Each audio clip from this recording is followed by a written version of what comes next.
যিজন ব্যক্তিৰ ভাগ্যত বহুত ধন টকা পইচা থাকে সেইজন ব্যক্তিৰ মাজত থাকে তিনিটা বিশেষ লক্ষণ। এই তিনিটা লক্ষণ থকাজন আটাইতকৈ বেছি বুদ্ধি মানুহ। আপোনাৰো গাত এই তিনিটা লক্ষণ আছে নেকি? সেয়া জানিবলৈ ভিডিঅ'টো শেষলৈকে চাব আৰু কমেণ্টত জয় শ্ৰীকৃষ্ণ লিখিবলৈ একেবাৰে নাপাহৰিব। নমস্কাৰ, মই কৃষ্ণ ভূঞা। আপুনি চাই আছে be positive and always be positive.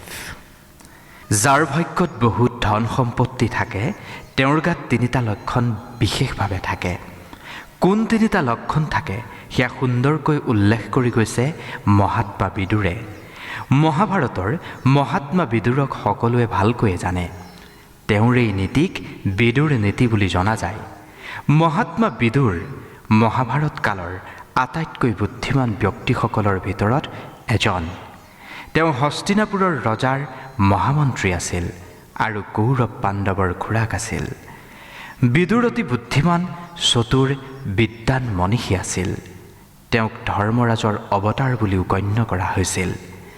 Bidur Hastinapur ৰাজ পৰিয়ালৰ এগৰাকী গুৰুত্বপূৰ্ণ সদস্য আছিল। তেওঁ ধৃতৰাষ্ট্ৰক যুদ্ধ বন্ধ কৰিবলৈও পৰামৰ্শ আগবঢ়াইছিল। সময়ে সময়ে ভগৱান শ্ৰীকৃষ্ণয়ো পৰামৰ্শ ল'বৰ বাবে বিদুৰৰ কাষলৈ আহিছিল। মহাভাৰতৰ যুদ্ধত বিদুৰ আৰু ধৃতৰাষ্ট্ৰৰ কথোপকথন বিদুৰ নীতিৰূপে প্ৰসিদ্ধ, য'ত তেওঁ জীৱনৰ সকলো প্ৰয়োজনীয় জ্ঞানেই প্ৰদান কৰিছে। যুদ্ধত বিদুৰ থকাটো বিচৰা নাছিল ভগৱান শ্ৰীকৃষ্ণই। যদি যুদ্ধত বিদুৰ থাকিলহেঁতেন তেন্তে যুদ্ধৰ পৰিণাম কিছু বেলেগ হ'লহেঁতেন।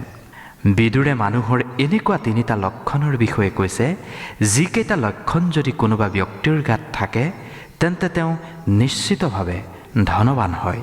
এই তিনিটা লক্ষণ থকা মানুহ যিমানেই দৰিদ্ৰ কুলত জন্মগ্ৰহণ নকৰক লাগিলে তেওঁ এদিন নহয় এদিন ধনী হ'বই আৰু সংসাৰত কীৰ্তি পাবই।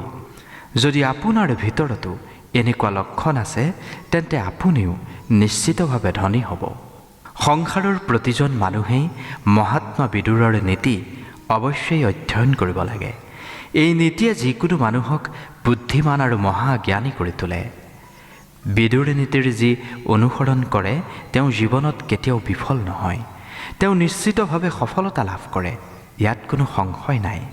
মহাত্মা বিদুৰে তেওঁৰ নীতিত বুদ্ধিমান আৰু মূৰ্খ ব্যক্তিৰ বহুকেইটা লক্ষণৰ বিষয়ে উল্লেখ কৰিছে। বিদুৰে অতি সৰল ভাষাত এজন মূৰ্খ আৰু এজন বিদ্বান ব্যক্তিৰ ব্যাখ্যা আগবঢ়াইছে। কেনেকৈ এজন মূৰ্খ ব্যক্তিয়ে নিজৰ জীৱনটো বৰবাদ কৰে আৰু এজন বুদ্ধিমান লোকে কেনেকৈ নিজৰ জীৱনটোৰ কল্যাণ কৰে সেয়া সৰল ভাষাত উল্লেখ কৰিছে মহাত্মা বিদুৰে। বিদুৰে কোৱা মূৰ্খ ব্যক্তিৰ লক্ষণ প্ৰতিজন মানুহেই জানি লোৱাটো অতি দৰকাৰ আৰু এই লক্ষণসমূহ সকলোৱে ত্যাগ কৰিব লাগে। আনহাতে বুদ্ধিমান মানুহে কেনেকৈ আচৰণ কৰে, কেনেকৈ বুদ্ধিমানজনে শত্ৰুক জয় কৰিব পাৰে সেই বিষয়েও সকলো মানুহেই জানি লোৱাটো খুবেই দৰকাৰ।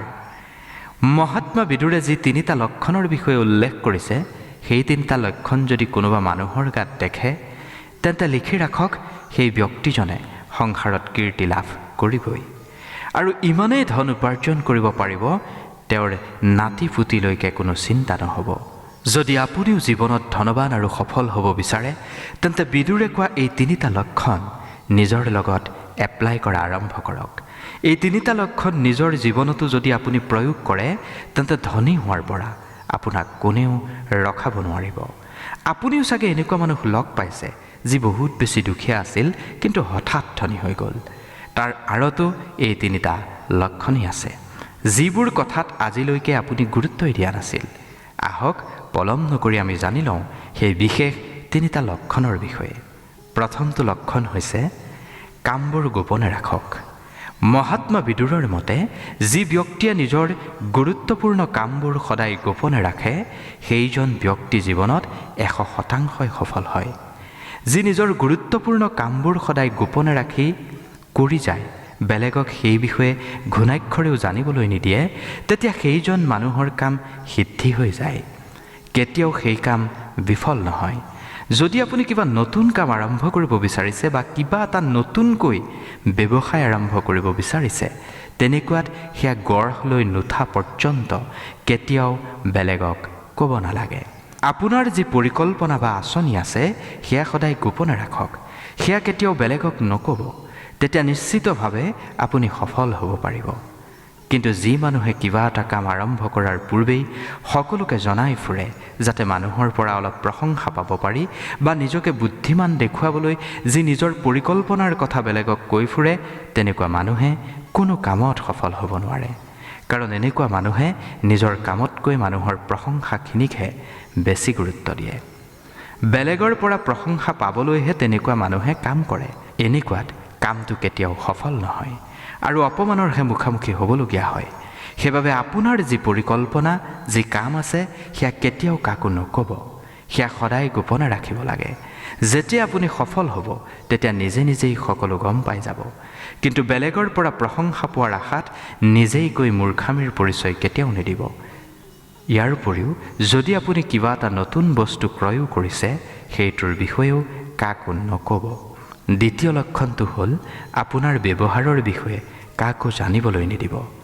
বিদুৰৰ মতে যিজন ব্যক্তিক দেখাৰ পিছতো, লগ পোৱাৰ পিছতো তেওঁৰ ব্যৱহাৰ বেলেগে বুজি নাপায়, সেইজন ব্যক্তি বহুত বেছি বুদ্ধিমান আৰু চতুৰ হয়। তেনেকুৱা মানুহে নিশ্চিতভাৱে সংসাৰত কীৰ্তি লাভ কৰে। এজন মানুহে তেনেকৈয়ে থাকিব লাগে যাতে তেওঁক দেখি বেলেগ মানুহে তেওঁৰ বিষয়ে একো অনুমান কৰিব নোৱাৰে। যেনেকৈ আপোনাক কোনোবাই দেখি আপোনাৰ পৰিস্থিতি, আপোনাৰ মানসিকতা, আপোনাৰ দৃষ্টিভংগীৰ বিষয়ে জানিব নোৱাৰে, তাৰ অৰ্থ হ'ল আপুনি বহুত বেছি বুদ্ধিমান ব্যক্তি। যি ব্যক্তিয়ে নিজৰ ব্যৱহাৰৰ বিষয়ে আনক জানিবলৈ দিয়ে, সেইজন মানুহ বহুত বেছি ঠেকগণ্ডীৰ হয়। যেনেকৈ দামী আৰু ৰঙীন কাপোৰ, সোণৰ গহনা পিন্ধি নিজকে ধনী দেখুওৱাৰ চেষ্টা কৰে বা ডাঙৰ ডাঙৰ কথা কৈ নিজকে ধনী দেখুওৱাৰ চেষ্টা কৰে, নিৰৰ্থক কথা কৈ নিজকে বুদ্ধিমান দেখুওৱাৰ যিজনে চেষ্টা কৰে, এনেকুৱা মানুহ কেতিয়াও ধনীও হ'ব নোৱাৰে, সফলো হ'ব নোৱাৰে। এজন বুদ্ধিমান মানুহৰ বস্ত্ৰ দেখি তেওঁৰ বিষয়ে কোনেও একো অনুমান কৰিব নোৱাৰে। বুদ্ধিমানজনৰ সৈতে কথা পাতিও তেওঁক বুজিব নোৱাৰে। এনেকুৱা ব্যক্তিয়ে সংসাৰত কীৰ্তি লাভ কৰে, কাৰণ এনেকুৱা মানুহে কেতিয়াও নিজৰ বিষয়ে বেলেগক জানিবলৈ নিদিয়ে। এনেকুৱা মানুহৰ বিৰুদ্ধে কোনেও একেষাৰ ক'বও নোৱাৰে, অপমানো কৰিব নোৱাৰে। এনেকুৱা মানুহ সদায় ৰহস্য হৈয়ে থাকে আৰু কোনেও সেই ৰহস্য ভেদ কৰিব নোৱাৰে। সেইবাবে মহাত্মা বিদুৰে কৈছে, মানুহে কেতিয়াও নিজৰ ব্যৱহাৰৰ বিষয়ে বেলেগক জানিবলৈ দিব নালাগে। আপোনাক যাতে কোনেও বুজিব নোৱাৰে তেনেকৈয়ে থাকিবলৈ আপুনি চেষ্টা কৰক। তৃতীয়তে, আগতীয়াকৈ উপদেশ বা পৰামৰ্শ দিয়া। মহাত্মা বিদুৰে কৈছে, এজন বুদ্ধিমান ব্যক্তিৰ অন্যতম এটা লক্ষণেই হৈছে তেওঁলোকে কেতিয়াও কাকো উপযাচি উপদেশ বা পৰামৰ্শ নিদিয়ে। এজন মূৰ্খ ব্যক্তিয়েহে সৰু সৰু কথাতেই বেলেগক উপদেশ দিয়া আৰম্ভ কৰে। মূৰ্খজনেহে সদায় বেলেগৰ ভুল উলিয়াই থাকে আৰু সেইখিনিক লৈ কথা শুনাই থাকে। কিন্তু বুদ্ধিমানজনে কেতিয়াও বেলেগৰ ভুল একেবাৰে নুলিয়ায় আৰু কেতিয়াও উপযাচি বেলেগক উপদেশ দিবলৈ নাযায়। যদি কোনোবাই তেওঁৰ পৰা পৰামৰ্শ ল'বলৈ আহে, তেনেকুৱাত খুব কম শব্দত উচিত পৰামৰ্শহে আগবঢ়ায়। পৰামৰ্শ বা উপদেশ সেইজনকহে দিব লাগে যিজন সেইখিনিৰ বাবে যোগ্য। মূৰ্খ এজনক পৰামৰ্শ দিলে তেওঁ ওলোটাই আপোনাৰহে ক্ষতি কৰিব পাৰে। পৰামৰ্শ বা উপদেশ সদায় যোগ্য ব্যক্তিক যোগ্য সময়তহে দিব লাগে। এজন বুদ্ধিমান ব্যক্তিৰ পৰামৰ্শ সদায় বহুত বেছি উপকাৰী হয়। পৰামৰ্শ সদায় সেইজন ব্যক্তিৰ পৰা ল'ব লাগে যাৰ অভিজ্ঞতা আৰু যোগ্যতা থাকে।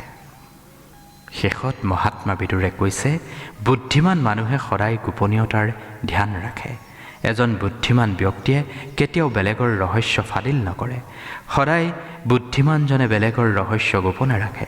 বুদ্ধিমানজনক যদি কোনোবাই অতি ৰহস্যপূৰ্ণ গুৰুত্বপূৰ্ণ কিবা কথা কয়, তেন্তে বুদ্ধিমানজনে সেয়া সদায় গোপনে ৰাখে, নিজৰ মাজতে ৰাখে, কেতিয়াও বেলেগৰ আগত কৈ নুফুৰে।